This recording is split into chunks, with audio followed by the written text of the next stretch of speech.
आदर्श हैं, हमें उनकी संस्कृति स्वीकार करना चाहिए।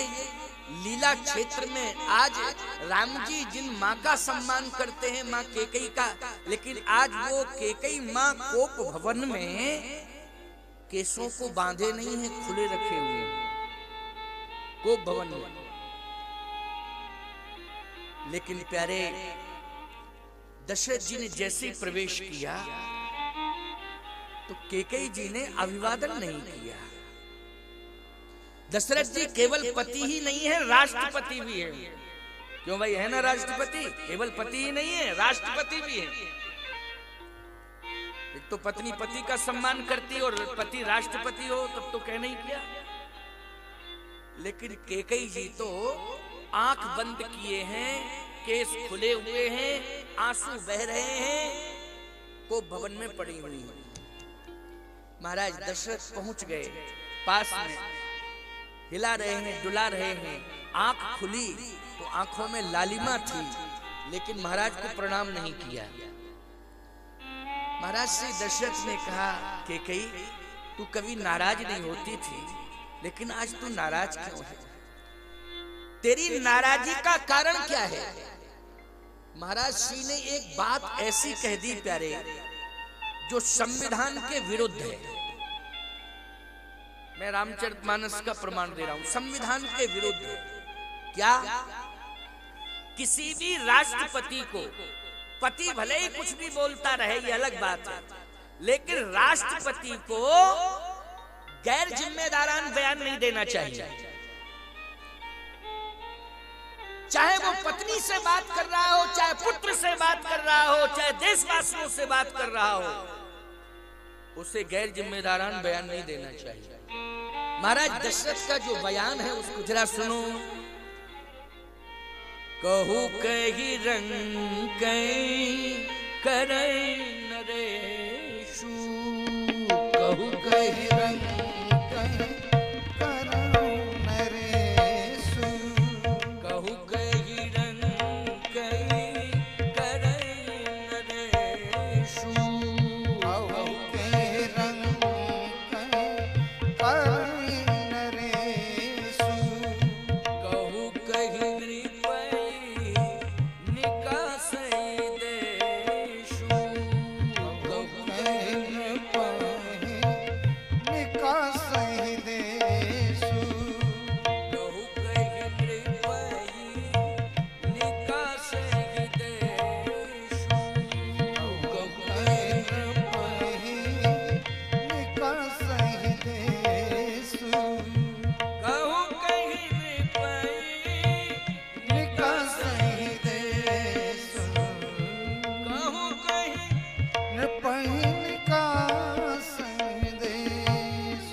जिसने तुझे नाराज किया है उसको बहुत बड़ा दंड दूंगा,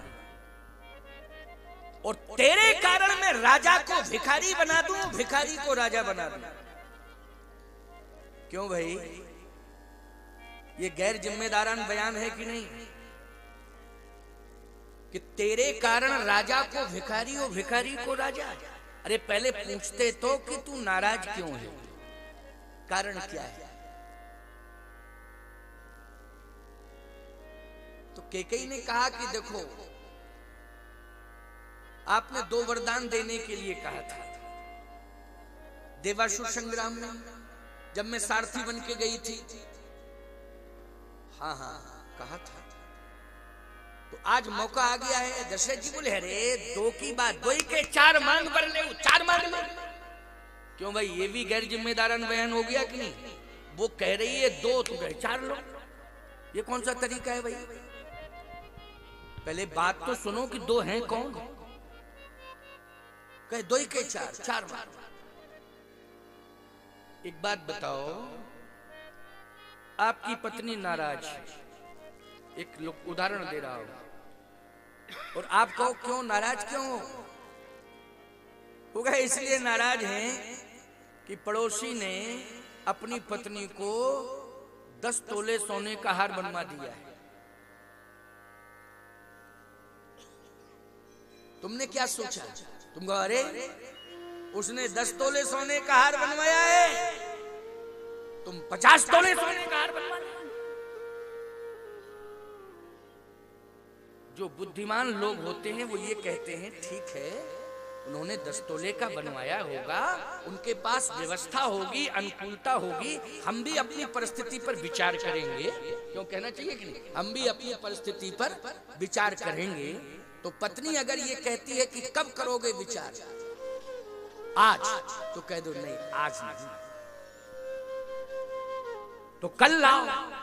ये भी मत कहो हाँ कल, तो कह दो कल भी नहीं, फिर परसों, परसों में बरसों निकाल दो, धीरे धीरे धीरे धीरे निकाल दो अपने विवेक से। थोड़ा विचार करना चाहिए।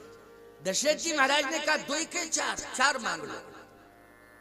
कैकेयी ने कहा नहीं, हमें 4 नहीं चाहिए, हमें 3 भी नहीं चाहिए, हमें 1 भी नहीं चाहिए, केवल 2।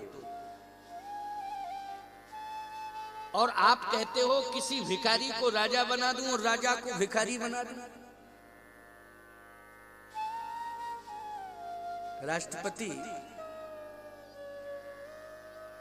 अपनी पत्नी को संतुष्ट करने के लिए कहे कि किसको फांसी दे दूं, बोल तेरी इच्छा जिसके लिए हो उसको फांसी दे दूं। सावधान, संविधान जैसा कहेगा वैसा राष्ट्रपति को करना पड़ेगा, पत्नी जैसा कहेगी वैसा राष्ट्रपति को नहीं करना चाहिए। अगर वो पत्नी के पीछे उसकी सोच के अनुसार निर्णय लेता है तो निश्चित रूप से वो संविधान का अपमान कर रहा है, और जिस राष्ट्र की ऊंचाई पर पहुंचा है, जिस पद पर पहुंचा है, उस पद की गरिमा को नष्ट कर रहा है। तो यही अर्थ होगा कि नहीं होगा?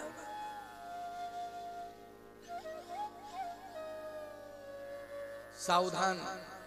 महाराज श्री दशरथ ने जब कैकेयी जी को स्वतंत्र किया तो कैकेयी ने कहा नहीं नहीं नहीं, मुझे 2 ही चाहिए, जिसे आप राजा बना रहे हो उसको राज्य से अलग कर दो, और जिसको राज्य से अलग कर दिया है उसको राज्य में बुला करके सिंहासनासीन करो। मैं मानती हूं कि आपने भिखारी माना है, किसको? भरत को। वो कैसे? कहा राम को राजा आप बनाना चाहते हैं, आपने निमंत्रण तीर्थों में पहुंचाया है, आपने समस्त देवी देवताओं को आमंत्रित किया है, हर पुनीत नदी के जल को आपने मंगाया है, ऋषि मुनि महात्माओं के पास निमंत्रण पहुंचाया है, लेकिन भरत बेटा है, निमंत्रण नहीं देना चाहिए था, सूचना तो देनी चाहिए थी, लेकिन आपने सूचना भी नहीं दी। क्यों? किसी के घर में कोई आयोजन होता है, सबको सूचना दी जाती है, निमंत्रण दिया जाता है, लेकिन भिखारियों के पास कोई सूचना नहीं पहुंचाई जाती है। इसका मतलब है आपने भरत को भिखारी माना है। अच्छा बोलो, भिखारियों को कभी किसी ने निमंत्रण दिया? जल्दी बोलो। नहीं दिया। भिखारियों के पास तो सूचना भी नहीं पहुंचाई जाती, वो तो अपने आप आ जाते हैं, जानकारी कर लेते हैं। भरत को भिखारी माना है, भिखारी माना है। और प्यारे भरत जी ने भी मांगो भीख त्याग निज धर्म, आरत काहे न करे कुकर्म। भरत को भिखारी माना है, इसलिए उस भिखारी को राजा बनाओ, और जिसे राजा बनाने का संकल्प लिया है उसको राज्य से कोसों दूर करो।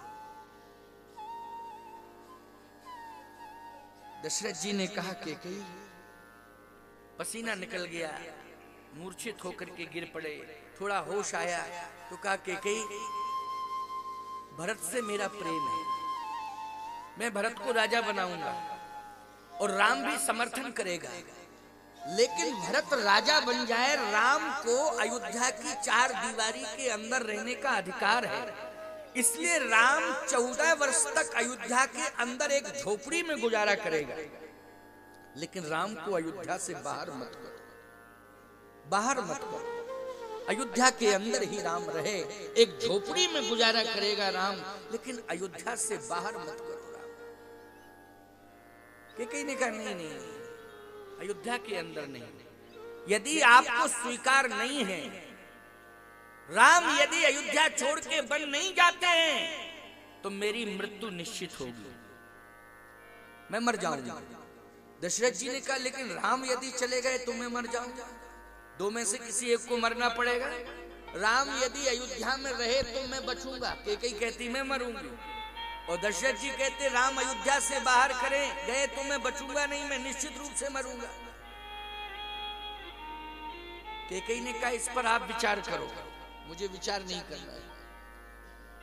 दशरथ जी कहते हैं मांग माथ आवही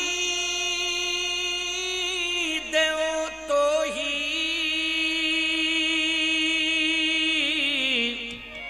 और राम बिरह जन मारिसि मोहि। राम के विरह में मुझे मत मार, मांग माथ, ये सिर तेरे सामने है। कैकेयी ने कहा मुझे आपका सिर नहीं चाहिए, मुझे तो भरत के सिर पर ताज चाहिए, आपका सिर नहीं चाहिए, आपके सिर का ताज चाहिए। क्या चाहिए जल्दी बोलो। कैकेयी ने कहा सिर नहीं चाहिए, जो सिर पर ताज रखा है वो ताज चाहिए। सिर नहीं, सिर से क्या लेना देना। अब दशरथ जी महाराज